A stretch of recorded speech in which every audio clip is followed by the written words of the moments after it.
Olá, gente. Estou aqui de volta, né? Hoje eu vou falar sobre medo e ansiedade. E depois, quer dizer, isso vai ser um primeiro momento assim. Depois eu vou desenvolver isso dentro de uma ótica da psicologia junguiana, né? Eu já ia começar fazendo esse desenvolvimento, mas o que eu penso é o seguinte: se as pessoas não têm uma definição do que seja, por exemplo, um transtorno, né, de ansiedade, ou mesmo que elas não saibam o que é medo, síndrome do pânico e tal, eu acho que vai ficar difícil. Então eu vou dividir esse vídeo em duas etapas. Né? Eu vou fazer essa primeira, né, que seria mais um vídeo que vai trazer definições a respeito dessa coisa toda. Né? Então quero trazer nesse vídeo as principais formas de transtornos de ansiedade. Né? Depois a gente vai desenvolver dentro da psicologia analítica, né? Tentar fazer aqui desenvolver um pensamento em cima disso, né? Um dos livros, né, que eu indico hoje é esse aqui, ó, né? É o desenvolvimento da personalidade do Jung, né? Mas ao final dessa fala aqui eu vou deixar as referências bibliográficas, né? Para quem quiser se aprofundar, então vai lá e busca esse material. É importante isso, né? Hoje eu tenho visto muita gente assim omitindo, né, a fonte. Então vamos procurar aí, né, tentar o máximo dentro do possível passar essas fontes aí para quem queira se aprofundar, para aqueles que queiram se aprofundar, ter o material disponível, né, para isso. Né? Então vai ficar assim, né? Vamos começar definindo essas formas de transtorno de ansiedade. Bem, temos o transtorno de ansiedade generalizada. Como é que funciona isso, né? Então a definição mesmo que eu vou dar aqui, né? Ela se caracteriza basicamente pelo excesso de preocupação com diversas situações da vida. E essa preocupação é desproporcional à realidade do problema. Bem, isso vai gerar uma série de sintomas físicos, né, como tensão, dores musculares, boca seca, suor excessivo, náuseas e até mesmo diarreia. Aumenta, né, a frequência, né, urinária. A pessoa também pode apresentar dificuldade para engolir, dentre outras coisas. Isso são os sintomas físicos, né? Mas tem também aí os sintomas psíquicos, né? E aí dentro dos sintomas psíquicos, então, tem a inquietação, a irritabilidade, o nervosismo e falta de concentração, dentre outras coisas, né? Então, está aí a definição, né, a ideia geral, mais assim, de uma forma mais enquadrada, né, mas seria mais ou menos isso, né, do que seria, né, do que caracteriza o transtorno de ansiedade generalizada. Né? Bom, então dentro dessa proposta de definição, vamos agora para a síndrome do pânico. Né? Ela se caracteriza, né, por ataques, né, crises de pânico. Né? É um momento que a pessoa tem uma ansiedade extrema, e isso se manifesta de uma forma repentina. Bom, isso também vai trazer alguns sintomas, né? Vem com esse pacote, né?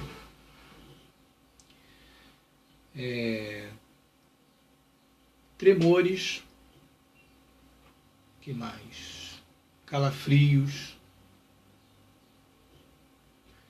despersonalização, também vem aí confusão mental, né? Dificuldade para respirar, palpitações, né, do coração. E aí, uma coisa que assusta muita gente, né? Uma característica, sim, principal que dá medo, né? Que é a sensação de morte iminente, né? Isso aí é uma característica que as pessoas ficam muito assustadas, né? Dentro da síndrome do pânico, né? Tem também a tontura, né? Pessoas que têm síndrome do pânico costumam ficar tontas, né? Bom, claro que eu vou desenvolver isso no outro vídeo, mas se você teve uma crise dessa aí, ou alguns sintomas desses, é preciso procurar um psiquiatra, um psicólogo, porque um episódio, né, às vezes, né, esporadicamente, ela não vai caracterizar essa síndrome do pânico, tá? Então é preciso ficar atento a isso, né? O transtorno obsessivo compulsivo, né, o que seria isso, né? Ainda continuando aqui as definições, né? Ele vai se caracterizar pela presença de obsessões e compulsões. As obsessões são assim os pensamentos, as ideias, são imagens, né, que invadem o indivíduo, né? Ele é tomado por aquilo. Geralmente, né, esses pensamentos, essas ideias, né, essas imagens, elas são, na maioria das vezes, relacionadas a situações ruins, né?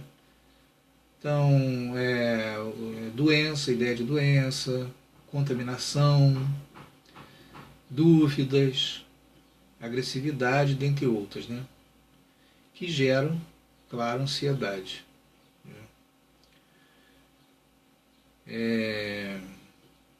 Essas obsessões, elas vão gerar, então, compulsões. E o que é isso, né? Comportamentos e ações repetitivas. Como assim? Né? Por exemplo, lavar as mãos, ordenar as coisas, fazer verificação, né? Já trancou a porta, volta lá para ver se está trancada mesmo, né?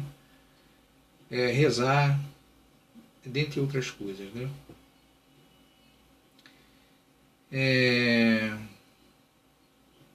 Também excessivos, né?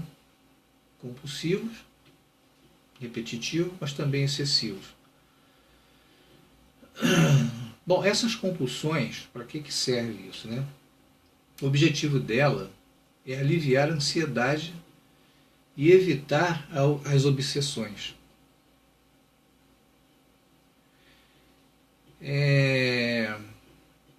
Então o sujeito vai fazendo aí esse ritual, vamos dizer assim, né? E esse ritual traz para ele um certo alívio, né? Claro que depois isso vai reincidir, né? Vai voltar, né?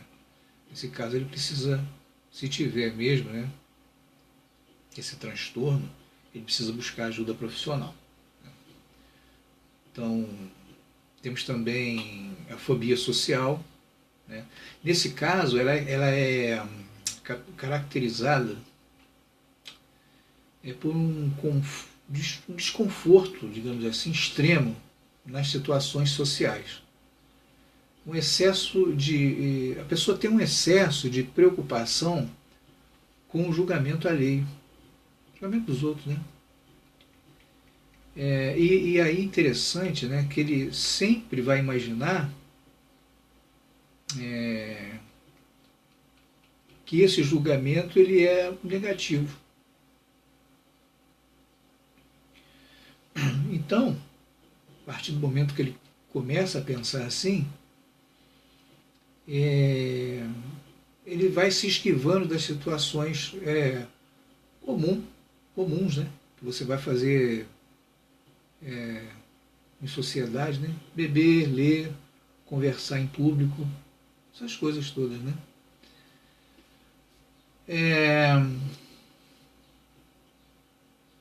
Fobias, né? Específicas, assim, né? Medo, né? Ela se caracteriza por uma reação de extremo medo de determinados objetos ou de animais, situações. A pessoa até sabe que essa reação é excessiva, mas ela não consegue controlar, né?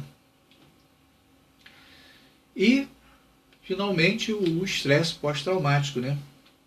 Bom, ele ocorre em consequência de uma situação que ofereceu um risco ou um risco à integridade, né, física, né, ou à vida do indivíduo, né?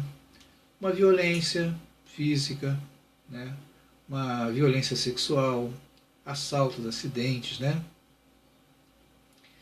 Às vezes a pessoa passou por um acidente de automóvel, por exemplo, e a partir daquele momento ela começa a desenvolver esse transtorno. A partir dali para diante ela já começa a ter esse tipo de comportamento, né? E que tipo de comportamento, né? São sintomas, né? Ansiedade, temor que o evento, né, se repita, esse evento traumático, né?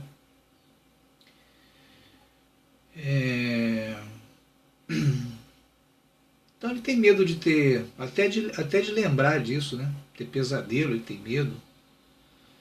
Né? A pessoa assim também, né, com o estresse pós-traumático, né, ela tende a ter uma irritabilidade muito grande, né? Dificuldade de se concentrar, pode ter também problemas, né, com sono, distúrbio do sono, né? E essa coisa toda, né?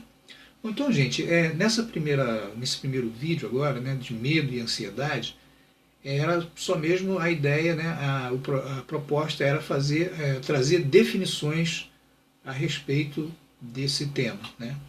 Então, no segundo vídeo, então, a gente vai tentar, né, a gente vai desenvolver alguma coisa em cima aí da psicologia analítica e eu acho que vai ficar legal. Muito obrigado a todos.